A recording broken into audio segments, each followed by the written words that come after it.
Hey everyone, and welcome back again to the channel. Destiny 2's Season of the Splicer introduced a wide variety of new artifact mods, a lot of which are based around explosive weapons and perks.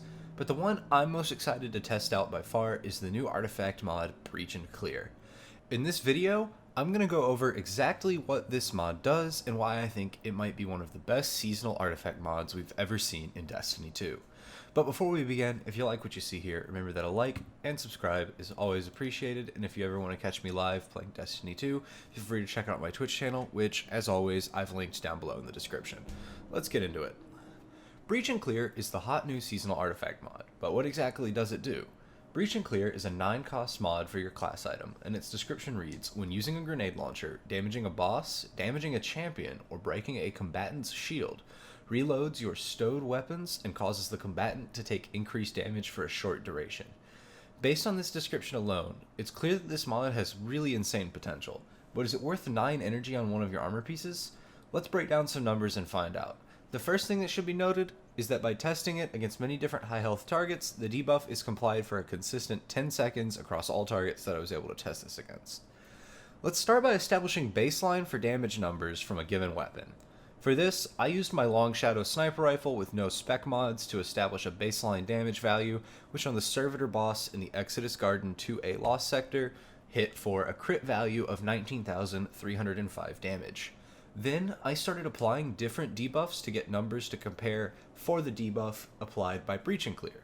Starting with a Hunter Shadow Shot super, Long Shadow's crit damage increased to 25,097, a roughly 30% increase consistent with Shadow Shot's debuff percentage.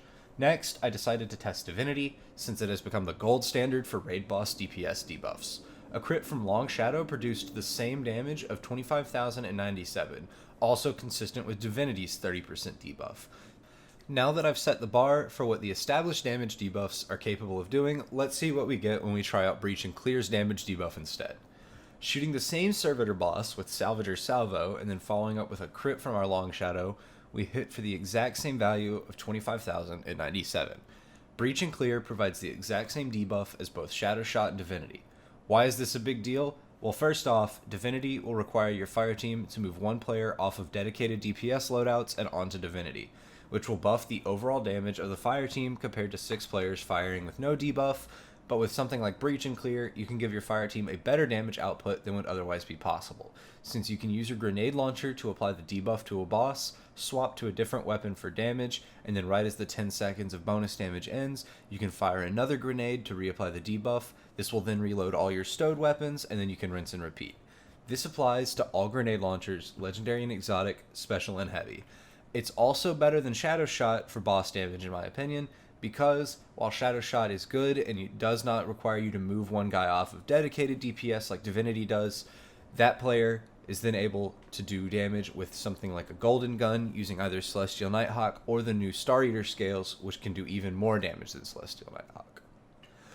In my own testing, I've found that my Ignition Code with Spike Grenades, Vorpal Weapon, and Ambitious Assassin works really well.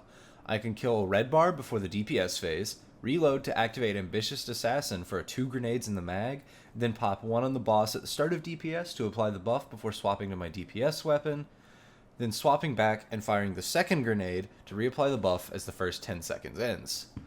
There's several other fantastic options to pair with Breach and Clear as well. For example, both the Void Truth Teller and the new Solar Empty Vessel energy grenade launchers can roll with auto-loading holster, meaning that you can just fire, apply the debuff, and then swap right back to your sniper, shotgun, or even your heavy weapon for damage.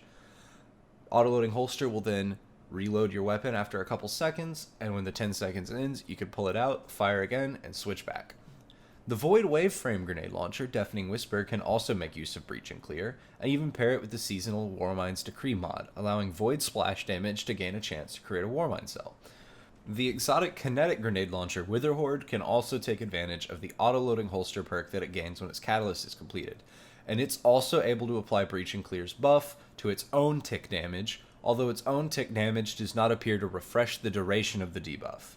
Anarchy, which is already considered one of the best heavy weapons in the game, is also able to apply the debuff and then buff its own damage over time with Breach and Clear. Another important thing to keep in mind with Breach and Clear is that this season has 2 other fantastic mods to take advantage of in the seasonal artifact. Sundering Blast, and the Unstoppable Grenade Launcher mod.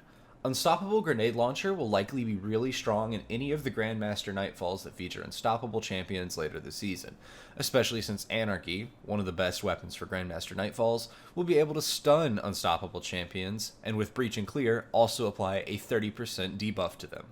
Pairing this with a special breach loader with either spikes and Vorpal, or a blinding grenades launcher for dealing with the other enemies, and you'll be set up for your whole run, especially because both heavy and special grenade launchers are able to take advantage of the same finders, reserves, loaders, unstoppable, and scavenger mods. So, is Breach and Clear worth using? After all, it does cost 9 energy on your class item, and mods that cost 6 or more don't always justify their cost, even if they provide an incredibly powerful buff. However, I think that Breach and Clear is very much worth using, but maybe not on all members of your fire team, since the debuff will work for all of your teammates as well, and only one person needs the mod equipped and able to apply it. On top of that, the mod being placed on your class item means that it will not interfere with your reserve, resistance, finder, or scavenger mods, and it won't interfere too much with your stats since class items don't have any base stats on them. On top of all that, if you run a Warmind cell build, Breach and Clear won't even interfere with that as well, since the global reach mod that you'll be using anyways on a given armor piece can just be slotted onto the one remaining slot you'll have on your class item after applying Breach and Clear. Overall, I think that Breach and Clear is definitely one of the most cracked mods in the game at the moment, and is something I will 100% use in the Vault of Glass raid race and Grandmaster Nightfalls later this season. However, that's all from me for now. And remember, if you like what you saw, a like and subscribe will help to support the channel, and if you ever decide you want to catch me playing Destiny 2 live, my Twitch is linked down in the description below, where I'll be playing some Iron Banner next week, as well as the Vault of Glass Day 1 race on the 22nd.